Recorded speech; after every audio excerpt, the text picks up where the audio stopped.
So you got ghosted. What the actual F***CK? Ghosting. You've probably heard the term, maybe you've even experienced it. It's when someone you're talking to, or even dating, just disappears. Poof, gone. No explanation, no goodbye. 1 minute they're there, texting, laughing, maybe making plans. The next, it's just silence. Complete and utter radio silence. They stop answering your calls. They ignore your messages. It's like they fell off the face of the earth, at least your little corner of it. And you're left wondering what the hell just happened. It's a modern dating nightmare, but it happens. Way too often, actually. It's a pretty crappy way to end things, let's be honest. It's not new. People have been avoiding difficult conversations forever. But technology makes it so easy, so impersonal. Just swipe left on a person's existence in your life. No courage needed, no awkward conversation. Just delete, block, and move on. For the ghoster, it seems like the easy way out. For the ghosted, well, it's a whole different story. It's confusing, it's frustrating, and yeah, it can really sting. It's not just about someone not wanting to date you anymore. It's about the lack of respect, the lack of closure. So what exactly counts as ghosting? It's more than just someone taking a while to text back. We all get busy. Life happens. Ghosting is a pattern. It's a deliberate withdrawal of communication without any explanation. One day you're sharing memes, the next you're talking to a brick wall. Or worse, a digital void. It can happen after one date. It can happen after months of seeing someone. There are no rules to this cowardly game. The common thread is the sudden unexplained silence that leaves you feeling like a question mark. A big, confused, slightly pissed off question mark. Understanding this definition is the first step. It's not about you being too sensitive or overthinking things. If someone consistently ignores your attempts to communicate after establishing some kind of connection, that's ghosting. It's a clear, albeit silent message. The message is, I'm not interested enough to even tell you I'm not interested. Or, I lack the basic decency to give you a simple explanation. It's a behavior, a choice someone else made, and it says a lot more about them than it does about you, even if it doesn't feel that way right now. Let's not sugarcoat it. Being ghosted feels like shit. It's a special kind of emotional cocktail, and none of the ingredients are pleasant. First up, there's usually confusion. Massive, overwhelming confusion. You replay conversations. You scrutinize your last texts. Did I say something wrong? Did I misread the signs? Your brain goes into overdrive trying to find a reason, any reason, for the sudden silence. But the ghoster gives you nothing. No clues. No breadcrumbs. Just a gaping void where communication used to be. This lack of information can be maddening. Then comes the frustration. Oh, the frustration. You invested time. You invested emotional energy. Maybe you even invested some hope. And for what? To be treated like you don't even exist? It feels incredibly disrespectful. It's like someone just walked out in the middle of a conversation without a word. You want to scream. You want to demand answers. But who are you going to demand them from? A ghost? The powerlessness of the situation is a huge source of frustration. It's a feeling of being completely dismissed. And that's a tough pill to swallow.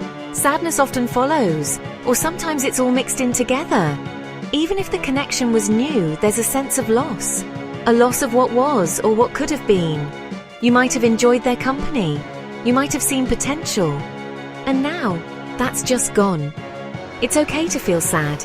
It's okay to mourn that little spark, even if it was brief. Acknowledging the sadness is part of processing it.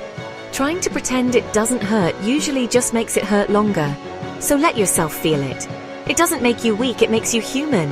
And finally, the big one, self-doubt. Ghosting can be a real kick to your self-esteem. It's easy to internalize the rejection. Am I not interesting enough? Am I not attractive enough? Am I somehow fundamentally flawed? These thoughts can creep in and set up camp in your head. It's important to fight them. Remember, their decision to ghost is a reflection of their character, their communication skills, or their lack thereof. It is not a definitive statement about your worth as a person. It's hard to believe when you're in the thick of it, but it's true. So why do people ghost? It's tempting to think it's all your fault, that you did something terribly wrong, but most of the time it's not about you, it's about them. One of the biggest reasons is a fear of confrontation, plain and simple. They don't want to have the awkward conversation. They don't want to explain themselves. They don't want to see you upset or deal with your reaction. So, they choose the path of least resistance for them. Silence. It's cowardly, yes, but it's a common human failing. Avoiding discomfort is a powerful motivator, even if it means being a jerk. Another reason is a simple lack of interest, coupled with poor communication skills. Maybe they weren't feeling the connection you were. Maybe they met someone else. Maybe they just got busy or decided it wasn't a priority.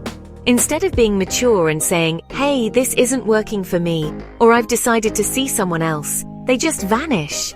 They might think it's kinder to fade away than to reject you directly. Spoiler, it's not. It's just easier for them. They lack the empathy to consider how their silence will affect you, or they just don't care enough. Sometimes it's because they're overwhelmed or dealing with their own shit. Maybe they have personal problems, mental health struggles, or they're just not in a place to date. This doesn't excuse the ghosting, but it can be a factor. They might not have the emotional capacity to handle any kind of relationship, even a casual one, so they retreat into their shell. Again, a mature person would communicate this, but not everyone is mature. Not everyone has their life sorted out. This is their baggage, not yours to carry or analyze. And let's be real, sometimes people are just plain inconsiderate or emotionally unavailable. They might not see ghosting as a big deal. They might do it regularly. For them, it's just how they operate. They might lack self-awareness or simply prioritize their own feelings and convenience above all else. It's a shitty way to treat people, but these individuals exist. Understanding that some people are just wired this way can help you detach. It's not a reflection of your value if you encounter someone who doesn't know how to treat others with basic respect. Okay, so you've been ghosted. It sucks. Now what? Wallowing in misery forever isn't a great long-term strategy. The first step to moving on is self-care. Be kind to yourself. Seriously, you've just experienced a form of social rejection, and that stings. Do things that make you feel good. Eat your favorite food. Watch a comfort movie. Go for a run. Whatever helps you recharge and feel a little more human. Don't blame yourself. Don't obsess over what you could have done differently. Their silence is their choice, their problem. Focus on you. Next, seek support. Talk to friends. Talk to family. Talk to anyone who will listen and offer a sympathetic ear. Sometimes just verbalizing your frustration and hurt can make a huge difference. Your friends can offer perspective.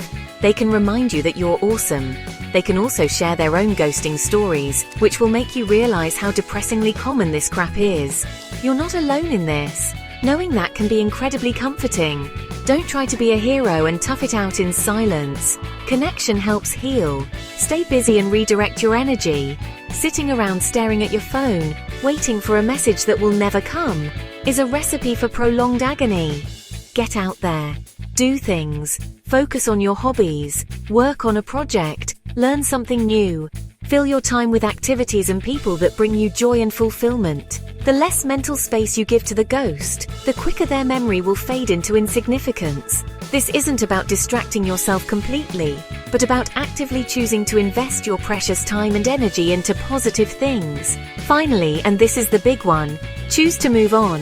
Actively decide that this person, who didn't have the decency to say goodbye, doesn't get to occupy any more of your headspace.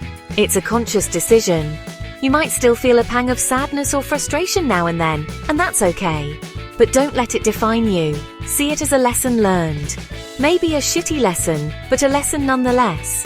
Every experience, even the crappy ones, can teach you something about what you want, what you don't want, and how resilient you actually are. You got this.